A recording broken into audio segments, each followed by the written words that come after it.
ঢাকার দুহার উপজেলায় রুনা নামে এক নারীর বিরুদ্ধে ভিসা দিয়ে প্রতারণার অভিযোগে ভুক্তভোগী পরিবার মানববন্ধন করেছেন।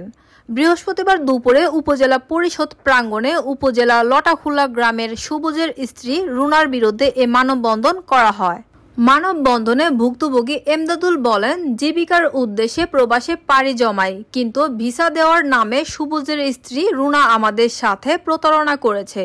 প্রতারক রুনা আমাকে সৌদি আরব ও আমার ভাই উবাইদুলকে সংযুক্ত আরব আমিরাতে পাঠায়, কিন্তু যে কাজের কথা বলে আমাদের দুই ভাইকে পাঠানো হয় তার পরিবর্তে মেথরের মতো নিম্ন শ্রেণীর কাজ করতে দেওয়া হয় আমাকে।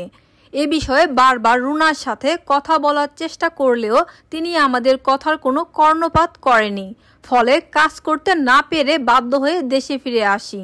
তিনি আরও বলেন, দেশে এসেও রুনার কাছ থেকে কোনো ধরনের সহায়তা না পেয়ে উল্টো হুমকি ধামকির শিকার হচ্ছে আমার পরিবার।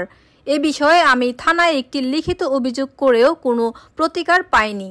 আমার সাথে এই প্রতারণার উপযুক্ত বিচার চাই।